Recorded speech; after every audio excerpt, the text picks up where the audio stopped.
Hola, muy buenas noches a todos. Bienvenidos a ustedes, abogados. Mi nombre es Joana Franco de la Universidad Semper y hoy tenemos a un invitado especial, quien también es docente de la Universidad Semper y es el maestro Víctor Hugo González Rodríguez, juez de control del sistema penal acusatorio.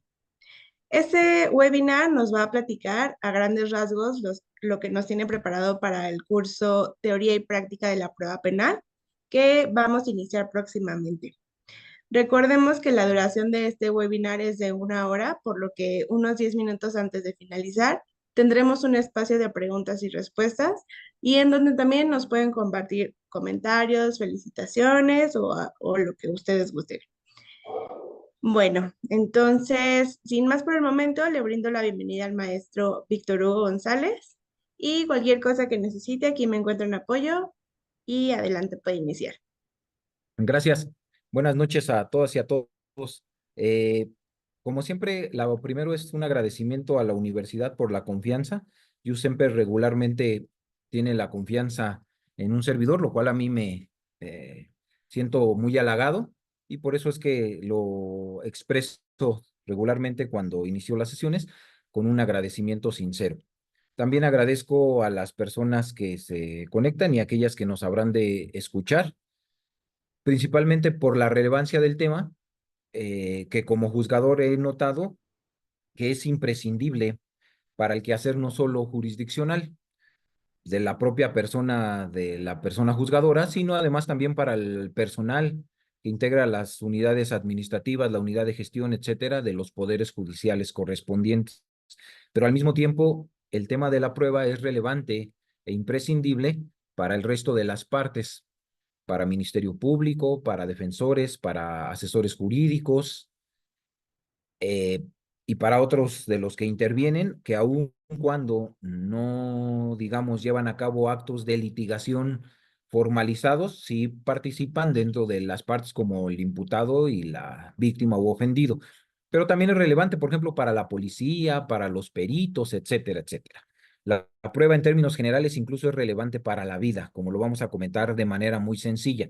La idea aquí es como que eh, tomemos un poco de acercamiento al tema de la prueba, que habrá de abundar ya en el curso completo y que es lo que me ha solicitado la universidad y con todo gusto yo accedo a saborear la prueba, a que nos acerquemos a ella, que la podamos oler, que podamos ver qué aspecto tiene para después, en su caso, ya presentárnosla formalmente y desarrollar todo un curso.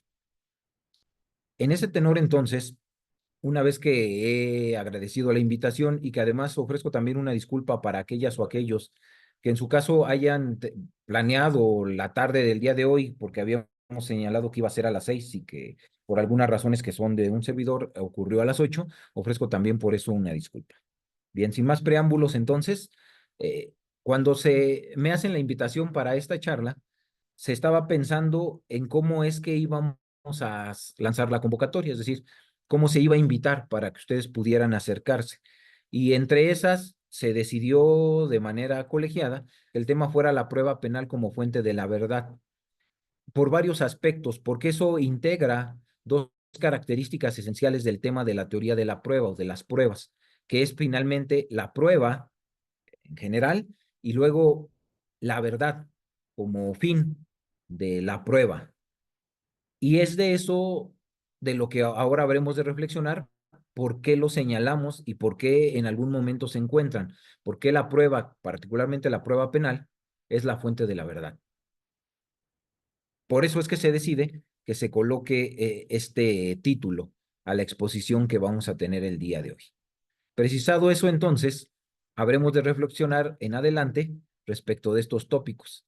El primero, en términos muy generales, el tema de la prueba y posteriormente el tema de la verdad. El tema más importante, en este caso consideramos para la exposición que hacemos, es la prueba en sí y derivado de ello vincularemos el segundo aspecto, que es el de la verdad, por qué decimos que la verdad tiene un vínculo con la prueba. Para poder entender quizá la prueba, básicamente tendríamos que reconocer o para entender la prueba penal y la prueba judicial, tendríamos que entender primero que la prueba se vincula a nuestra vida cotidiana. Es decir, que la prueba no solo tiene que ver con el ámbito jurisdiccional, jurídico o del derecho. La prueba en realidad la utilizamos en todos nuestros aspectos de la vida. La prueba implica demostrar hechos, circunstancias y más aspectos en nuestro quehacer y en nuestra vida cotidiana. Para ello reconocemos que la prueba en general está no solo en el ámbito jurídico, sino regularmente está fuera del ámbito jurídico y luego nosotros la estudiamos y la analizamos porque precisamente es una de los aspectos más importantes en un proceso para poder demostrar nuestras posturas frente a los órganos jurisdiccionales. Entonces, si me permiten una primera conclusión y rápida sería que la prueba es un aspecto muy importante en una comunidad, en una sociedad. Dijimos que no solo para el ámbito judicial, sino para las ciencias en términos generales que integran el saber humano. E incluso decíamos que la prueba es importante para la práctica cotidiana. En el mundo diario, en la vida real, se deben probar hechos, dijimos, se deben probar los resultados, las causas, los efectos, entre muchas otras más cosas, para reconstruir principalmente el pasado. Por eso muchas veces han escuchado o han leído ustedes que a los juristas les dicen que básicamente son unos historiadores, porque en muchos aspectos nuestro método es semejante al de ellos, en relación a que hacemos reconstrucciones de hechos, con varias diferencias que más adelante vamos a ver. Les adelanto la principal, es que lo que dice el órgano jurisdiccional cuando reconstruye los hechos es vinculante, es decir, es obligatorio para aquellos que participan en el entramado penal en nuestro caso. Pero no solo las pruebas prueban o demuestran hechos, resultados, causas y efectos en general. También los utilizamos muchas de las veces para no solo reconstruir el pasado, sino también para que podamos analizar el presente y eso no necesariamente en el ámbito jurídico, también para deducir lo que va a ocurrir en el futuro. Con eso bastaría para que entendiéramos la importancia de la prueba.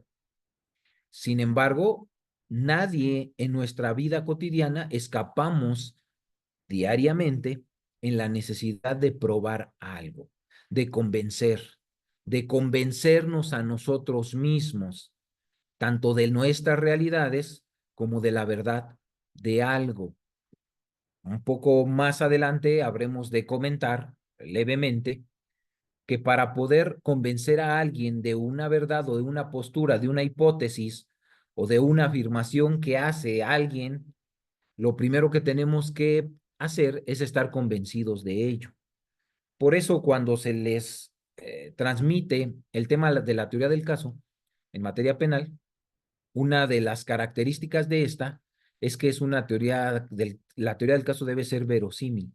Es decir, debe estar basada en el derecho, en la prueba, etcétera, en los aspectos fácticos, en los hechos y en el derecho, desde luego, pero esta debe ser verosímil, debe ser creíble, debe estar fundado en los tres aspectos que señalé, para que entonces cuando yo crea en esa verdad que voy a tratar de probar en un litigio penal, pueda transmitirle esa circunstancia o esa postura al órgano jurisdiccional. Si al construir mi teoría del caso, que va a ser mi hipótesis frente al órgano jurisdiccional, yo no soy capaz ni de convencerme a mí mismo, difícilmente habrá de convencer a alguien más. La prueba está presente en todas las manifestaciones de la vida, insistimos, al lado siempre de la humanidad. No podríamos entender la humanidad sin probar algo. Siempre tenemos que estar probando algo. Quizá eso explique, y aquí voy a tomar una nota, que Carneluti nos diga que el concepto de la prueba se encuentra fuera del derecho y es un instrumento indispensable para cualquiera que haga no ya derecho, sino historia. Estamos de acuerdo y coincidimos con Carneluti.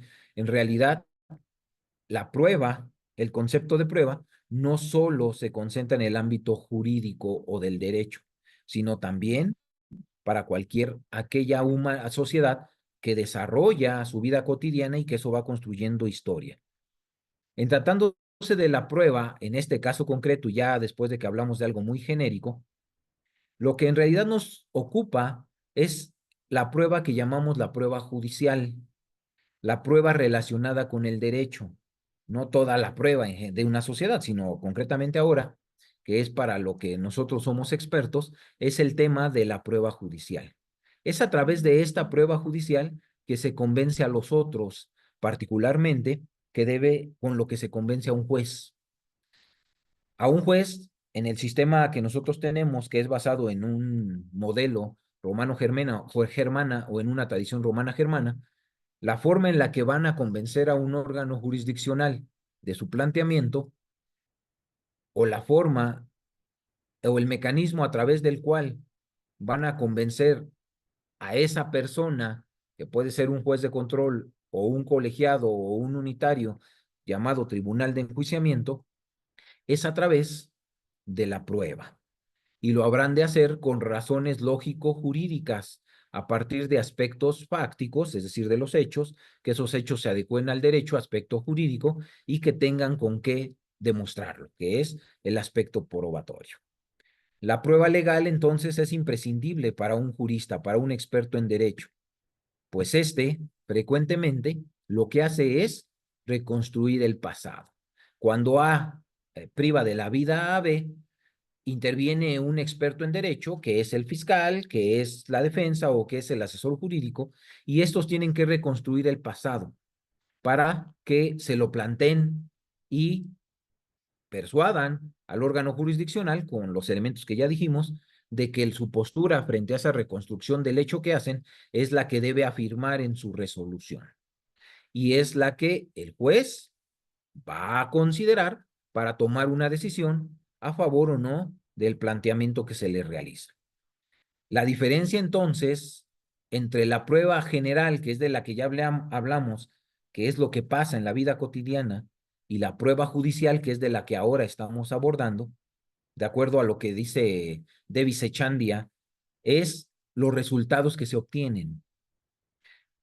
Es decir, los resultados que se obtienen con la prueba en materia judicial, es decir, la prueba judicial, son obligatorios, son vinculantes. Las partes, Ministerio Público, asesor jurídico, víctima o ofendido e imputado, defensa, no tienen opción al momento de que el juez dirime la controversia penal. Las partes están obligadas y se encuentran vinculadas a efecto de cumplir con lo que el juez mandata en sus resoluciones. Cuando hablo de juez, me refiero a la persona que imparte justicia, es decir, al órgano jurisdiccional al que se refiere el glosario del Código Nacional de Procedimientos Penales.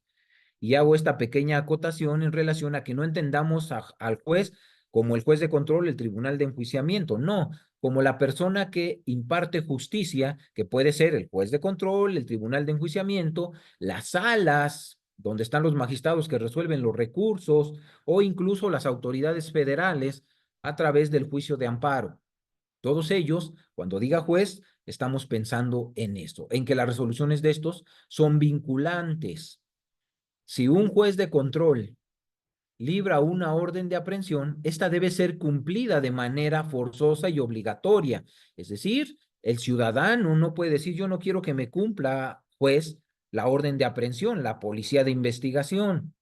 No es optativo, es obligatorio. Es decir, en este caso ya después, durante el desarrollo, digamos, de un curso que la propia universidad imparte, se expondrá la diferencia entre dato, medio de prueba, prueba y otros aspectos que vamos a tocar un poco nada más de manera enunciativa al final. Cuando se solicita una orden de aprehensión, lo que hace el Ministerio Público es exponer, además sin contradicción, solamente de manera individual en la sala de audiencias, en una orden de aprehensión, no está más que el Ministerio Público y el órgano jurisdiccional, en este caso si es un juez de control. Y para convencer al juez de control de que se cumplen los requisitos del artículo 16 de la Constitución y en su caso 141 del Código Nacional de Procedimientos Penales o lo que se esté solicitando, en este caso una orden de aprehensión, Esa orden de aprehensión tiene que estar basada en los hechos, el derecho y desde luego en la prueba, como cualquier petición que se realiza a cualquier órgano jurisdiccional, en este caso tratándose de materia penal. Cuando se hace la solicitud, en este ejemplo, de la orden de aprehensión, el Ministerio Público solo en la sala le expone al Ministerio Público la necesidad de cautela y luego que se justifica un hecho que la ley señala como delito y la probabilidad de que el imputado lo cometió o participó en su comisión. Y al menos estos tres aspectos obligatorios para el libramiento de la orden de aprehensión implica que deben ser con el estándar probatorio que se requiera, que es otro tema de la teoría de la prueba, el estándar probatorio. El órgano jurisdiccional, en este caso el juez de control, que es unitario, habrá de tomar una decisión de conceder o negar la orden de aprehensión. ¿De qué depende? Pues primero que de los hechos se adecúen al derecho, primer asunto. Para poder tomar esa decisión de que el hecho se adecúe al derecho, necesita de los insumos que se llaman datos, en este caso de prueba. Y con eso puede tomar una decisión de si la niega o la concede. Si la concede, su decisión es obligatoria, salvo que por alguna razón el imputado se haya amparado y le hayan concedido una suspensión, y entonces no es que no sea obligatoria la decisión que ha tomado el órgano jurisdiccional, sino que ahora ya podría no cumplirse la orden de aprehensión y comparecer en los términos que le establezca la autoridad judicial, pero la orden de aprehensión, por las razones que se emitió, tendrán que seguir sosteniéndose para ahora afrontar el imputado frente al juez de control que emitió la orden, ahora ese cumplimiento para una posible o eventual resolución ahora de vinculación a proceso. Si fuera no orden de aprehensión, sino una forma de conducción diferente, también tendría el juez que emita, que lleve la audiencia inicial, que también es el juez de control, emitir o no un auto de vinculación a proceso, la emisión del auto de vinculación o la emisión de un auto de no vinculación a proceso o la negativa de una orden de aprehensión que se podría emitir el órgano jurisdiccional, también es obligatoria para el Ministerio Público. Es decir, si la pidió la orden de aprehensión y el juez la negó, no puede detener a la persona. Tendría en su caso que inconformarse a través del recurso de apelación, por ejemplo, para lograr vencer esa situación legal, esa verdad legal que ya emitió el juez de control al negar la orden y que ahora la revise una autoridad diferente, que sería una sala penal, y ésta pudiera revocar la resolución de negativa de orden de aprehensión y que la verdad legal ahora fuera diferente a la negativa y que fuera que se concediera. Y entonces eso tendría obligatoriedad en el cumplimiento, que es de lo que estamos hablando ahorita. Que una distinción o la principal distinción entre la prueba en general y la prueba judicial es la obligatoriedad. Y por eso es que puse este ejemplo. Y ya después les hablé un poco de la vinculación a proceso. Si vinculas a una persona a proceso, ella no puede decidir, la persona vinculada a proceso, optar por si continúa o no con el proceso. Está obligada a personarse al mismo. Y hay expresamente artículos en el código, al menos el párrafo cuarto del mismo 141 del Código Nacional, que establece cuáles son las consecuencias cuando alguien no comparece al proceso. En este caso sería la declaratoria de sustracción y el libramiento de una orden de aprehensión, ya no como forma de conducción, sino en su caso como forma de reconducción, aunque el Código Nacional no habla de esa reconducción como tal, doctrinalmente así le hemos llamado, ¿no? Antes en el sistema tradicional algo parecido ocurría y le llamaban orden de aprehensión y orden de reaprehensión. Esa figura segunda ya no la tenemos tampoco acá, pero es una forma de reconducción al proceso. ¿Cuándo se sustraen? Porque no es voluntario ni optativo que el imputado acuda. Por ejemplo, la víctima, si no acude o ofendido no acude a la audiencia inicial, no impide la celebración de la audiencia inicial, pero sí hay ciertas decisiones judiciales donde es obligatorio lo que resuelve el juez, incluso para la propia víctima. Ahorita, por ejemplo, para que se pueda ilustrar la obligatoriedad de la víctima es cuando se constituye como coadyuvante, es necesario que comparezca a la audiencia intermedia. En un acuerdo reparatorio, si es un acuerdo reparatorio, que es una de las soluciones alternas, también tendrá que ir la víctima a manifestar su consentimiento para ello en el otorgamiento de un perdón, etcétera, salvo excepciones de ley y algunas circunstancias que no es materia de lo que hoy estamos comentando. En cambio, regresando al tema de la prueba en general Si no es judicial, no sería vinculante, obligatoria, ¿no? Por ejemplo, un historiador, un paleontólogo. Si ellos hacen estudios, hacen investigaciones, sus resultados solo pueden ser incluso informativos e incluso libres de alguna aceptación. Puedes aceptar o no los resultados, puedes estar de acuerdo o no con lo que se decide o con lo que se dice ahí. En materia de prueba judicial, no. El resultado del conocimiento de la prueba judicial de acuerdo a los parámetros legales, que de eso también se habrá de hablar en el curso, cuáles son los parámetros legales, cuándo es eficaz, cuándo no, cuándo es legal, cuándo no, cuándo es lícita, cuándo no, y todos esos aspectos que tienen que ver con lo que vamos a ver más adelante, que se llama vida de la prueba, o la vida procesal de la prueba, o los aspectos legales de la prueba, penal, desde luego. Entonces, para el trabajo de un historiador que también tiene pruebas y me dice por qué es que se señala que quien dio la orden en un genocidio es determinada persona, eso solo es una investigación histórica que no vincula a nadie, no obliga a nadie, a diferencia de la prueba judicial. La prueba judicial adquiere esa categoría, es decir, le llamamos judicial, porque su principal característica es que ingresa al proceso. La prueba judicial se desarrolla dentro del procedimiento en general, cualquier procedimiento que tenga que ver con el derecho, pero aquí en lo que nos interesa, el procedimiento penal.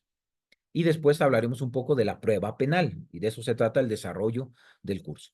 Y no obstante de eso, no se aparta, fíjense, no pierde nunca la relación, la prueba, aun cuando sea una prueba judicial y esté ingresada al proceso, en este caso al proceso penal, y que es una de sus cualidades, aún así nunca se apartará de los hechos ordinarios, de lo que dijimos al inicio. Cuando A le dispara a B, eso pasa en la vida cotidiana. Y es lo que la familia de B le interesa, y al Estado mismo, le interesa que se esclarezca. Y entonces, aunque sea una prueba judicial porque se ingresará a un proceso, los hechos ordinarios, los hechos ocurridos como fenómenos en la vida sobre las cosas, los hombres o las acciones de los propios hombres, siempre están presentes. Por eso no inicié con la prueba judicial, esta charla, sino inicié con la prueba en general como parte del aspecto humano de un colectivo, de una sociedad. Por eso coincido con Fenech cuando dice de la prueba. Nada más dejen tomo ahora esta nota. Dice Fenech de la prueba. No es solo un concepto jurídico la prueba, sino que trasciende al campo del derecho, al de la ciencia y al de la vida. Estamos de acuerdo con ello. Nunca se apartará la prueba, aun cuando sea una prueba judicial, del aspecto humano, de la convivencia social. La prueba judicial, algunos teóricos la ubican en las ciencias llamadas reconstructivas.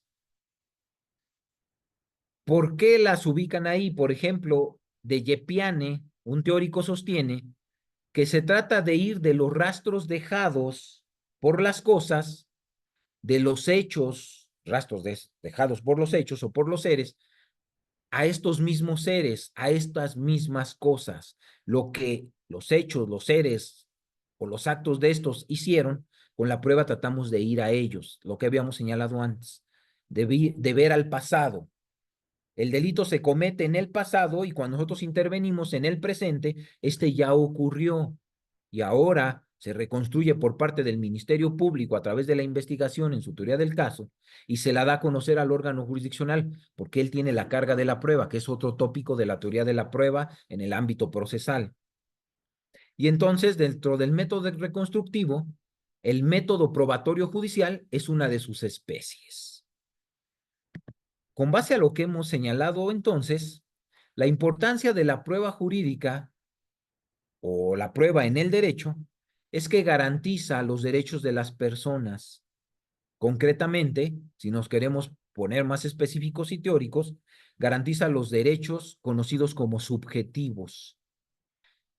Y esto es frente a las demás personas y frente al Estado. Porque con ello, al garantizar la prueba, o más bien al reconocer la importancia de la prueba como garantía de las personas en sus derechos subjetivos, lo que estamos haciendo es que a las personas les estamos diciendo, no tomes la justicia por tu propia mano. Y por eso es que el legislador construye y incluye en la Constitución el artículo 17. Es decir, tienes que recurrir a las autoridades para dirimir tus controversias, porque a través de las autoridades jurisdiccionales te estoy garantizando tus derechos. Y te estoy diciendo además, en materia penal, que si el Ministerio Público como órgano del Estado encargado de investigar los delitos junto con la policía, no te vence en un debido proceso tu presunción de inocencia, porque el Ministerio Público tiene la carga de la prueba, yo jamás emitiría una consecuencia vinculante para ti, como sería una sentencia condenatoria. O si es otro aspecto, como si no me pruebas que hay algún tipo de riesgo de los que señala el artículo 19 constitucional, entonces no te impondría una medida cautelar de ninguna índole o no te impondría en su caso la medida más gravosa, que es la prisión preventiva. ¿Por qué? Porque te estoy garantizando que hay órganos jurisdiccionales, autoridades encargadas de impartir y administrar justicia, que a través de la prueba, de que prueben los hechos y el derecho, voy a respetar esa confianza que tú depositaste en el Estado, en mí como Estado, para que se te imparta justicia y no recurras a la venganza privada, no recurras a la venganza por ti, sino que esté garantizada que será siempre a través de las instituciones. Coincidimos entonces con Echandia cuando afirma que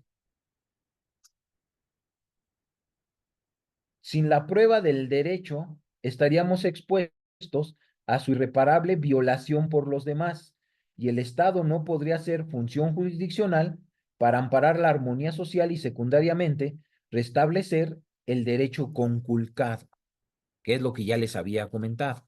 En términos generales, es la prueba uno de los sustentos para garantizar los derechos, pero al mismo tiempo es una garantía de confianza en el Estado para la impartición de justicia.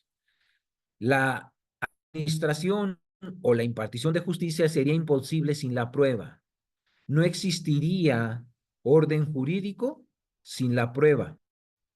Eso es, al menos un servidor lo cree, lo que lleva a Bentham a escribir en algún aspecto que el arte del proceso no es esencialmente otra cosa que el arte de administrar las pruebas. Él lo dice de manera muy poética, pero es cierto, efectivamente. El proceso, que después vamos a ver que se le llama eso fin, no es otra cosa más que se administren las pruebas para esclarecer los hechos. Y por eso es que las tres etapas que contempla el artículo 211 del Código Nacional de Procedimientos Penales tienen sentido. Cuando el legislador dice hay una etapa de investigación, una intermedia y una de juicio, precisamente se refiere o plasmó lo que Bentham nos establece.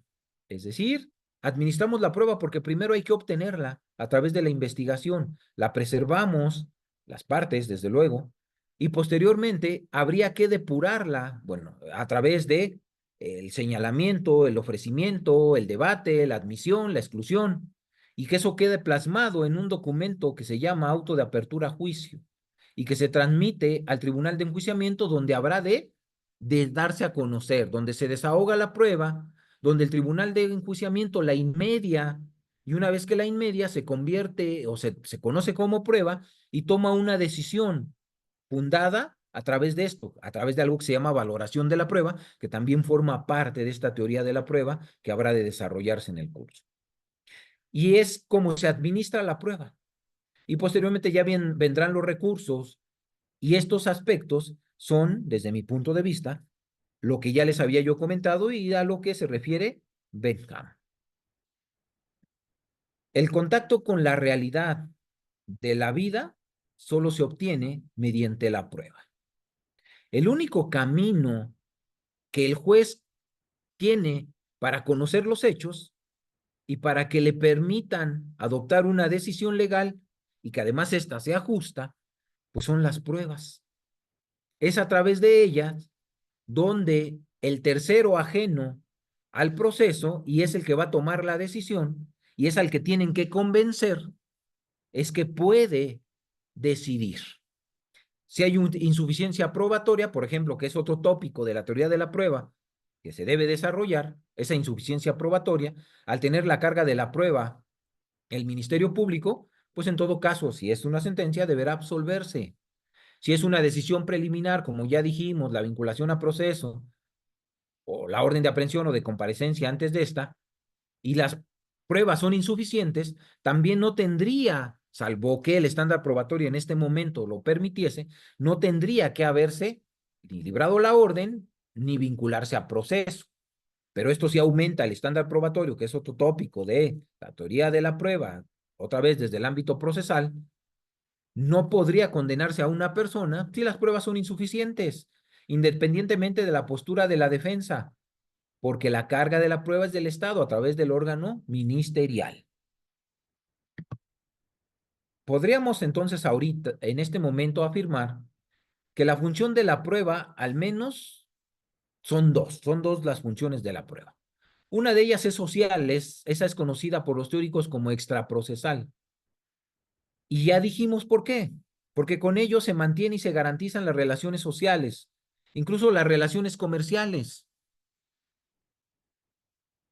Y la otra función de la prueba es una función jurídica, que es la que nos interesa, porque tiene una función procesal y porque busca un fin.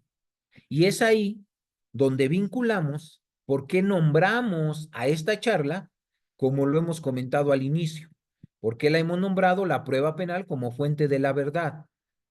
Porque la fuente de la verdad, o la verdad, y ahorita especificamos a qué nos referimos, es precisamente la función, una de las funciones, la función jurídica de la prueba. Bien. Hay aquí muchos aspectos que podríamos tocar por el tiempo y porque dijimos lo que estamos haciendo es un acercamiento para olfatear, para mirar de reojo, para poder apenas tocar el tema de la prueba.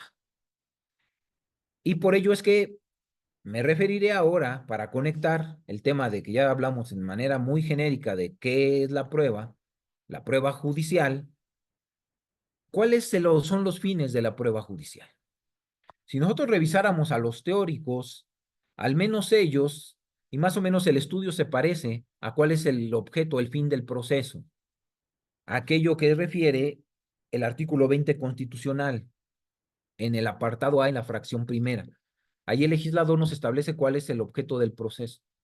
Se está debatiendo, o se debate todavía, si está bien considerar o es desafortunada la redacción del legislador por considerar objeto del proceso y no fin del proceso.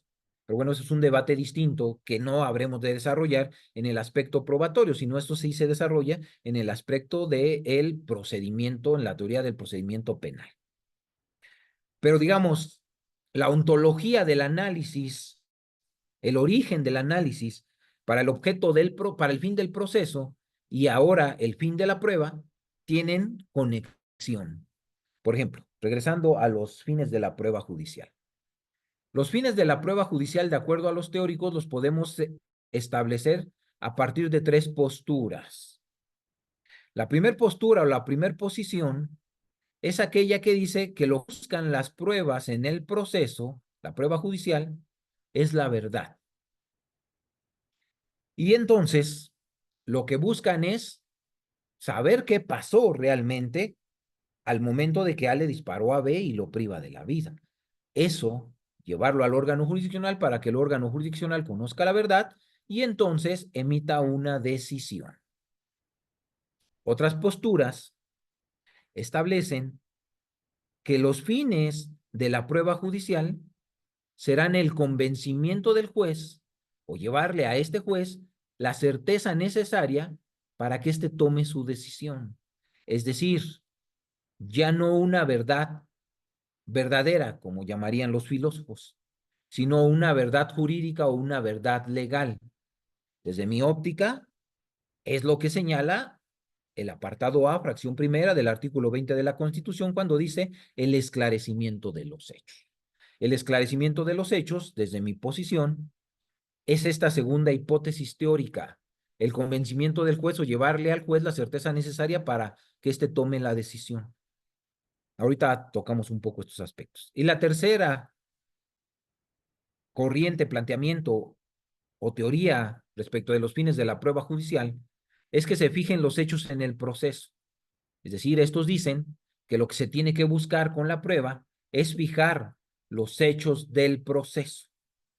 Y ahí hay críticas a los tres, desde luego, y hay aspectos que hay que tomar en cuenta y que esos también habrán de desarrollarse en un curso completo de teoría y práctica de la prueba penal. Aquí solo, para concluir, digamos, el fondo de esta charla, recordemos un poco de historia. Y creo que para poderlo hacer, si me lo permiten, es más sencillo recordar cómo es que se manejó el caso Ayotzinapan, por ejemplo. Y lo tenemos hasta ahora porque, si no mal recuerdo, estos días los padres y el abogado de los estudiantes, de los normalistas, se han estado reuniendo con el Ejecutivo y ha estado en medios esa información. Y de hecho, muchas veces, de manera ya irónica y otras de manera seria, se ha hablado de la famosa verdad histórica de lo que pasó en el basurero de Cocula o no, etcétera. Y ahí le llaman verdad histórica. ¿Por qué le llaman verdad histórica de los hechos? Porque ese procedimiento o los hechos ocurrieron cuando estaba vigente un procedimiento tradicional en ese aspecto. Es decir, el procedimiento penal era un procedimiento que llamábamos inquisitivo tradicional o mixto, depende qué teórico procesal análisis. Lo cierto es que en aquel sistema o aquel procedimiento tradicional, inquisitivo o mixto, en verdad sí se establece, o en realidad sí se establecía que el fin de aquel proceso era la verdad histórica de los hechos, a partir de la primera teoría que yo mencioné aquí, lo cual implicaba aspectos importantes. El Estado se sentía capaz de poder conocer qué había pasado en realidad, es decir, la verdad, y para ello dotaba a las autoridades que formaban parte del procedimiento penal de herramientas y recursos para poder llegar a la misma. Por ejemplo, al menos que me vengan a la mente ahora, tenemos o teníamos en aquel sistema las pruebas para mejor proveer. ¿Qué era eso? Al juez, no había jueces de control y jueces de tribunal. El mismo juez se encargaba de llevar la preinstrucción, la instrucción y posteriormente dirimir la controversia en el juicio. E incluso muchos años, casi siempre, el mismo juez es el que ejecutaba la sentencia. Tenía todas las funciones en el mismo órgano jurisdiccional. Y entonces estaba facultado ese órgano jurisdiccional, ese juez penal, de practicar él mismo pruebas que llamábamos para mejor proveer. Es decir, el Ministerio Público tenía la carga de la prueba, hacía el planteamiento acusatorio. Si el juez consideraba que las pruebas que aportaba no eran suficientes para que él tomara una decisión, podría practicar, después de conocer la controversia en si había de la defensa, entonces, una vez que se había permitido la controversia litigiosa, el órgano jurisdiccional podría ordenar él pruebas para poder tomar la decisión, porque las pruebas que le habían llevado a juicio no lo llevaban a la verdad y él las podía practicar. Ese es un ejemplo de cómo sí se pretendía la verdad y se aspiraba a esa verdad porque estábamos en esta primera postura teórica. Otro ejemplo eran los famosos careos. Había al menos tres careos, que era el careo constitucional, si no mal recuerdo, el careo procesal, y había incluso un careo que llamábamos supletorio. ¿Qué eran los careos? O el nombre lo dice. Era colocar frente a frente dos posturas. El constitucional, el careo constitucional era sentar al imputado frente a alguien que le estaba atribuyendo los hechos para decirle por qué no era cierto lo que él estaba diciendo, o que su postura en el juicio no era correcta y decirle por qué y debatir entre ellos. Se colocaban cara a cara y ya un secretario o el juez daban cuenta de eso en un acta y luego se valoraba el momento de la sentencia. Había un careo procesal cuando no era el imputado, eso era el constitucional, sino cuando eran las propias pruebas personales. Eso también habrá de desarrollarse en el curso, que es una prueba personal y que es una prueba real, que es una de las clasificaciones de la prueba judicial, en este caso de la prueba penal. Las pruebas personales son las que la fuente de información se derivan precisamente de un ser humano, de una persona. La víctima, su entrevista, su dicho, su declaración frente al tribunal de enjuiciamiento se deriva de una prueba personal, es una prueba personal. La policía, los testigos, etcétera, los peritos, son pruebas personales. Las pruebas reales son todas las que no se derivan de esto, sino de un documento, de una grabación, de un audio, de un video, etcétera, de un teléfono celular, la droga, el arma, etcétera. Esas son, hay clasificaciones, pero la prueba personal se sentaba al testigo, a la víctima, frente a otro testigo, a otra fuente de prueba personal que decía lo contrario. Si este decía que A era el que había disparado y este decía que no, que B se murió porque se cayó del primer piso, los ponían frente a frente para que controvirtiera uno al otro y todo quedaba sentado en el acta y el juez lo valoraba al momento de emitir la sentencia. Eran los famosos careos procesales. Y había unos careos supletorios que todavía están menos comprensibles para los que apenas conocen los procesos modernos, es decir, nuestro proceso Nobel, acusatorio y oral. Había un careo supletorio donde sentábamos al papel, al expediente, perdón la expresión, frente al medio de prueba, es decir, al testigo que vio que A le disparó a B, y acá teníamos en una hoja de papel la declaración de otro testigo que decía que no, que B se había caído del primer piso y por eso se murió, y entonces le leíamos a este testigo que sí estaba aquí, porque a este no lo pudimos ya conseguir, le leíamos lo que había dicho este testigo y le preguntábamos o esperábamos una respuesta de qué opinaba. Y esto lo dejábamos asentado y así se iban tomando decisiones. Había junta de peritos, donde cuando un perito decía una cosa y otro perito decía otra cosa, se llamaba a los dos peritos o a los peritos que tenían la controversia y se escuchaba, ellos trataban de conciliar, si no lo lograban, llevábamos un tercero en discordia. Y ese tipo de actos que se desarrollaban y que les permitía el legislador al juez en aquel sistema tradicional eran porque buscaban la verdad.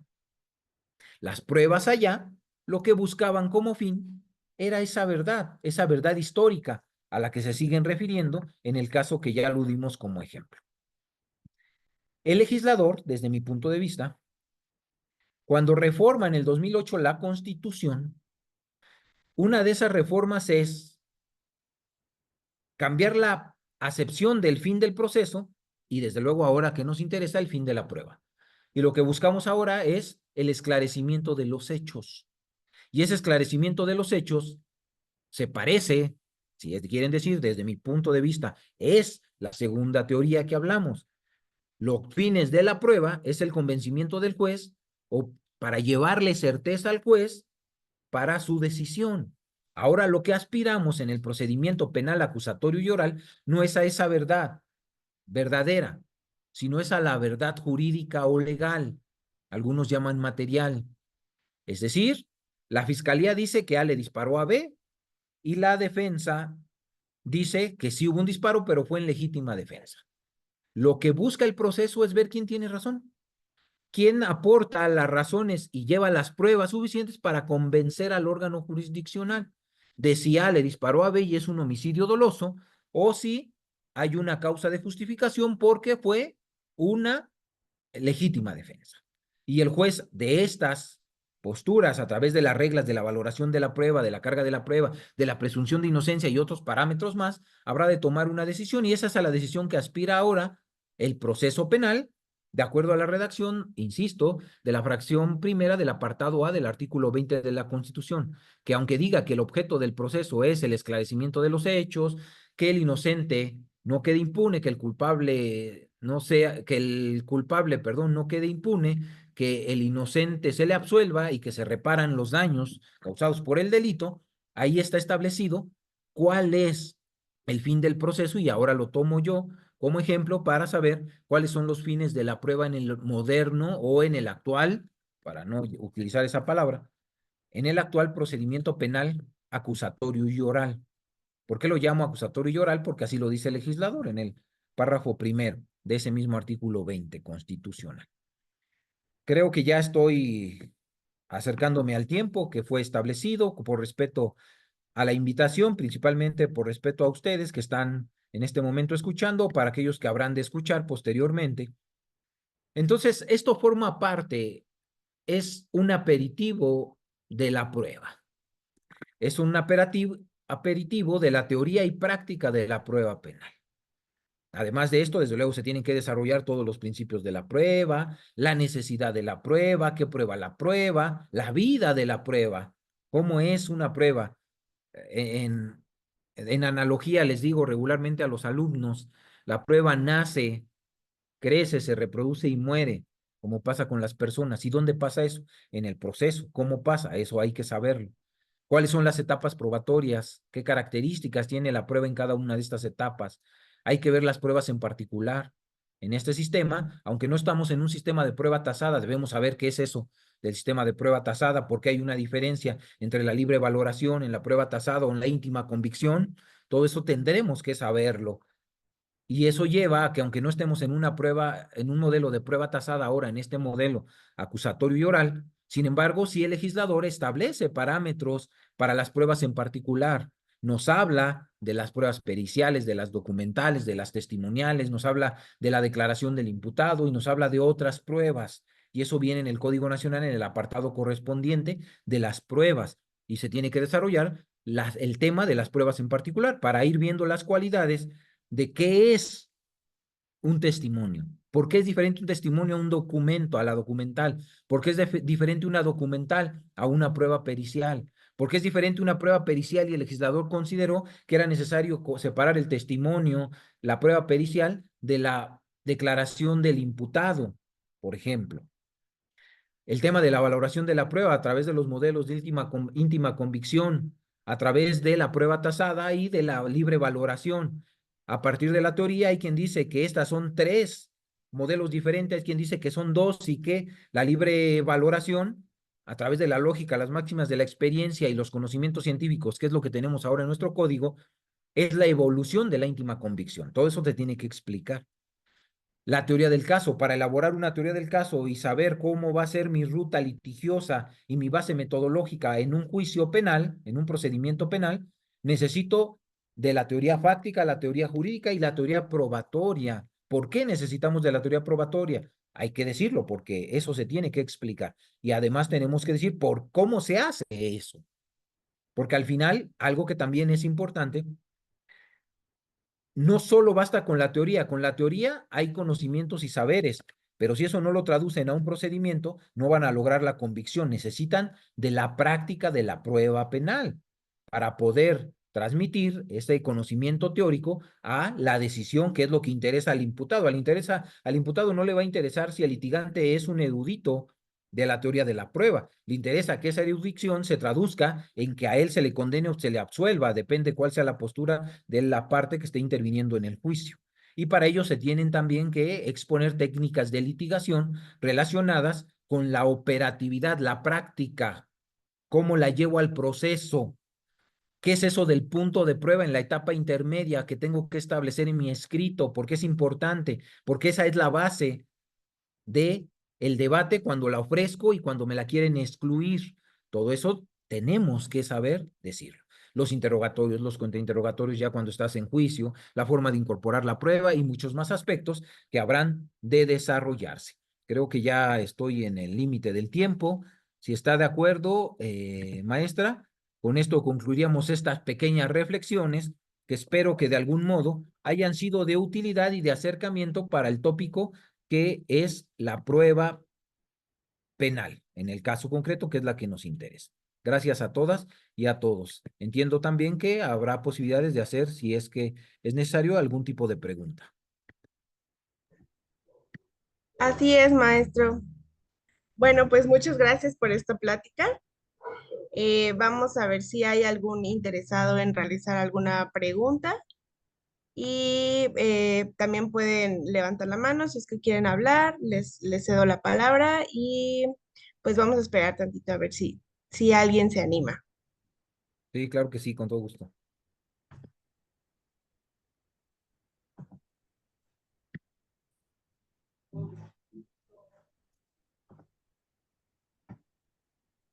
Le voy a dar la palabra a María Luisa Yáñez, que levantó su manita. Adelante, María Luisa, la escuchamos. Creo que apagó su micrófono, María Luisa. A ver, permítame, ¿ya me escucha? Ah, ahí ya la escuchamos bien. ¿Qué tal? Buenas noches. Buenas noches. Creo que no la veo, pero sí la escucho. Perdón. Bueno, yo solo quiero agradecerle la postura que ha hecho con este tema. Ah, tenía varias dudas y pues resolvió mis inquietudes. Le agradezco mucho su tiempo, su esfuerzo y que tenga éxito en todo lo que realice. Muchas gracias. ¿Qué dudas tenía María Luisa nada más para que los demás andemos de chismosos? Bueno, tenía algunas dudas con respecto al presentar las pruebas. eh, Desde que inicia el juicio, por la situación de que siento que a veces entorpece este procedimiento, desde que se llega al Ministerio Público, ¿no? Y que el Ministerio Público en ocasiones, no hace caso omiso de lo que uno está presentando y en ocasiones también, pues, le da la preferencia no a la defensa, sino a la parte contraria. Ok. Y esto lo A he mí me lo visto en está muchas usted ocasiones. planteando desde el punto de vista de la defensa, pero fíjese qué interesante, también parte de la teoría de la prueba, pero procesalmente hablando, y ahora es muy útil, lo que está diciendo María Luisa, de que a veces no hace caso el Ministerio Público, tienen que ustedes acordarse que en este nuevo modelo, teóricamente voy a hablar un poco, ya dividimos la investigación en dos. Es decir, el obligado, y solo hay una investigación, que es la investigación pública, la del Ministerio Público, y que él tiene que cumplir con ciertos requisitos, ¿no? Y que queda en la carpeta y lo que ya saben. Pero el Así asesor jurídico y la defensa también pueden hacer una investigación privada. Y la investigación privada tiene la misma validez, importancia y se valora del mismo modo que la investigación que hace el Ministerio Público. Es decir, María Luisa quiere que se practique un peritaje de genética a su representado o a la persona X. Se lo plantea el Ministerio Público y el Ministerio Público no lo hace.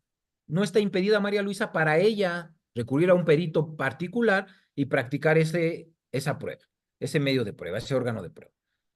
Y es cuando lleguen a la audiencia inicial, por ejemplo, para la vinculación a proceso, María Luisa sin problema puede llevar el registro, si es un dictamen, puede llegar el registro del dictamen, darle una copia a las partes y exponerlo como dato de prueba y tendrá la misma validez como si lo hubiese hecho el Ministerio Público. Es decir, ahora ya existen herramientas para que no solo el Ministerio Público desarrolle una investigación. En mi libro de procesal penal, eso lo distingo como la investigación privada y la investigación pública. Y distingo por qué, para que nos sirva de ilustración. Entonces, tampoco ya, si no se lo quiere hacer, no se pelee con el Ministerio Público, María Luisa. Usted practique sus pruebas. Claro, yo entiendo a veces que el Ministerio Público tiene todos los recursos, ¿no? Y a todos los peritos. A veces es. nosotros no podríamos conseguirlos. Ese ya es otra cosa y para eso también hay reglas dentro del código. Si no tiene alguna otra pregunta, le agradecemos mucho, María Luisa. Por favor, ¿me puede dar el nombre de su libro? Se llama Procedimiento Penal Acusatorio y Oral Mexicano de Permítame. Porrúa. Procedimiento. Penal Acusatorio y Oral Mexicano de Porrúa. Ese es del que me referí ahorita, ¿no? Ya Sí, luego hablamos de otras cosas, pero de este particularmente es ese, lo muy que le bien. acabo de comentar. Le agradezco mucho que me haya sacado de esta duda porque, bueno, tuve un caso en el que eh, primeramente fue presunto homicidio doloso, ¿sí? Ujú, Posteriormente eh, me tocó a mí ir ahí a La Mora, ujú, aquí en San Cristóbal, Y bueno, pues pude comprobar que tanto la persona que fue encargada del funeral, ¿sí? Así como el médico forense, ajá, el médico forense me informó que le había hecho perder el tiempo solicitando que le hicieran la autopsia al de Cuyos, ajá, que porque solo había sido ay, una broncoaspiración. Ujú. Entonces, cuando yo solicité que me dieran los resultados, el agente del Ministerio Público se tardó casi un mes. Ajá, me dijo que porque no había, no tenían suficiente personal para entregar ese dictamen. Ujú. Y pues no, nunca me quiso dar el documento. Ujú. Solo me lo mandó por WhatsApp y posteriormente lo borró. Ujú. Entonces, pues ahí ya no se pudo hacer nada. Ujú. Ok.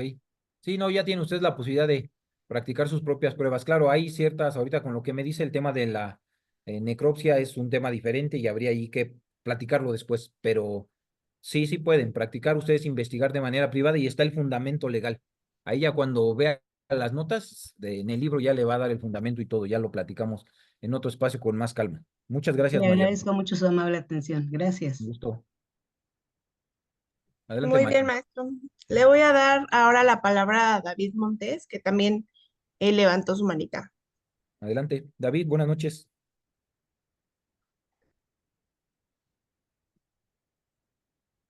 ¿Se me escucha, perdón? Ahí ya lo escuchamos, David. ¿Cómo está? Buenas noches. Muchas gracias. Tampoco Buenas lo veo, noches, señor pero sí lo juez. escucho. No le recomiendo que me vea. Es Ah, ok. suficiente con que me escuche. Muchas gracias, señor juez. Tu plática muy interesante. Este, yo tengo así rápidamente, si pudiera usted explicar la incorporación de la prueba, porque pues todavía traigo eh, el conocimiento del procedimiento tradicional y la incorporación me cuesta trabajo. Con una breve explicación a lo mejor ya podría yo resolver mi duda. Eh, Sí, sobre todo de hecho, sobre todo el tema de la pericial. Estoy acostumbrado a los dictámenes escritos, se presentan y se valoran, y aquí la incorporación en un juicio oral, entiendo, es totalmente diferente, ¿no?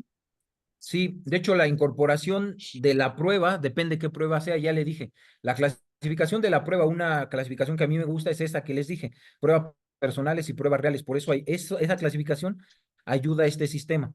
Las pruebas personales, que ya dijimos, que son la víctima, el policía, también los peritos, David. Los peritos son pruebas personales, por lo tanto, la Ok. forma en la que se incorpora, digamos, se desahoga la prueba el desahogo de la prueba es a través de los interrogatorios. Usted si estaba en el sistema tradicional, estaba acostumbrado a que nos dieran un dictamen por escrito y ese era el que se Así valoraba, es. ¿se acuerda? Sí, sí, Ahora ya claro. no es así, David. Sí tenemos ese papel, pero ahora le llamamos informe y solo sirve para actos preliminares, es decir, para Mm, actos antes de la audiencia de juicio, por ejemplo, para la orden de aprehensión, para la vinculación a proceso y otros aspectos, cuando se tenga que hacer a través de datos de prueba.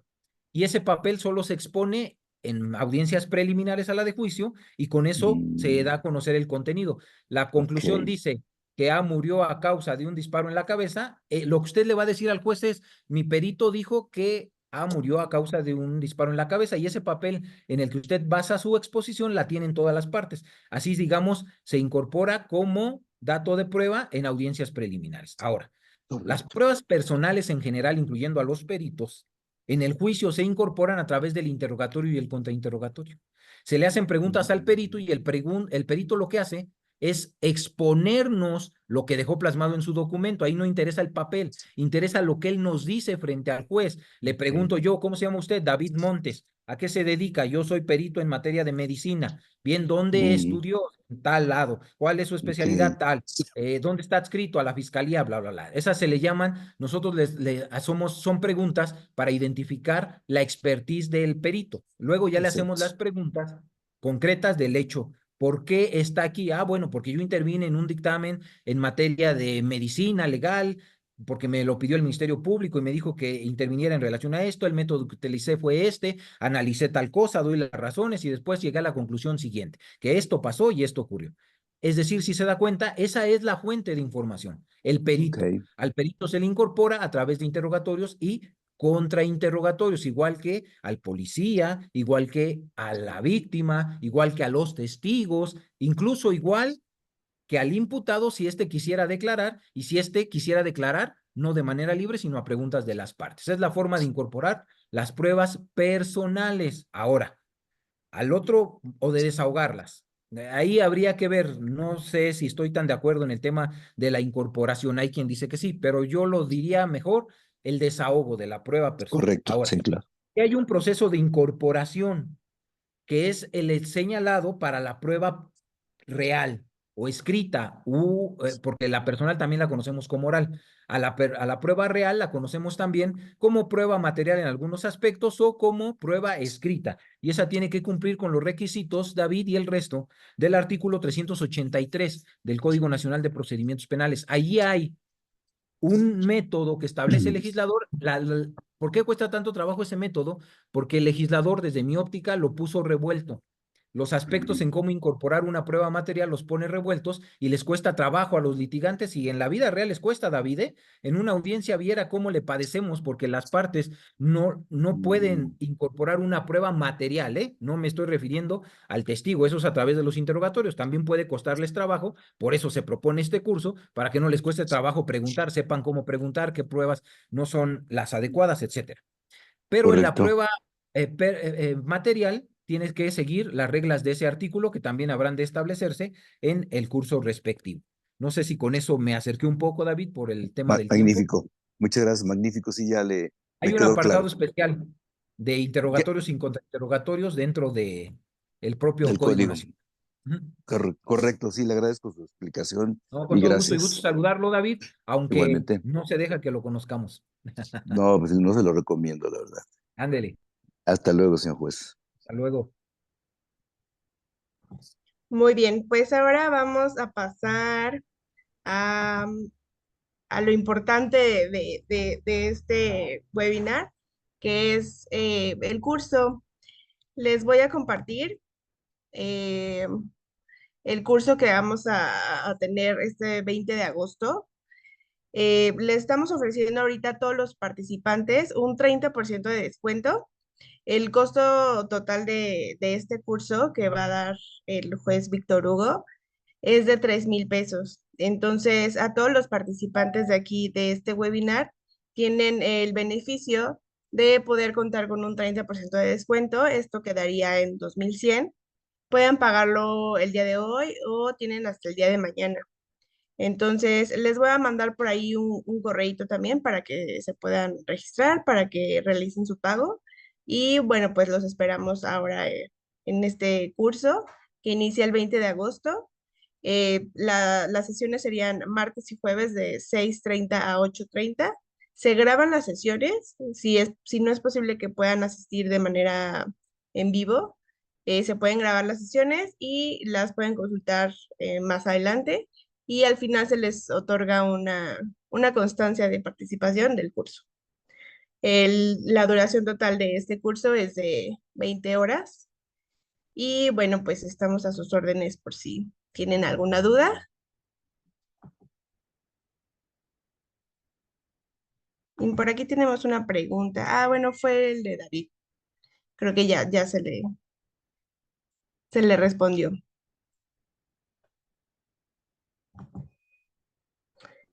Muchas Bueno, gracias, Joana. no, ¿de qué, María Luisa? Bueno, entonces, juez Víctor Hugo, ¿le parece si damos fin a esta sesión? Muchísimas gracias por su participación. Tiene apagado su micrófono. Perdónenme, les decía que no, al contrario, muchas gracias a la universidad por la invitación, como siempre, la confianza. Gracias a las personas que se conectan porque ceden parte de su tiempo y es de las cosas más valiosas que tenemos, el tiempo. Entonces lo agradezco con toda sinceridad y además leo ahí en las personas mucha gente conocida, muchos amigos y amigas, lo cual todavía me hace más grato tener este espacio con ustedes. Gracias a todos y a todos, que tengan excelente noche. Igualmente, gracias a todos, nos Gracias vemos. igualmente para ustedes.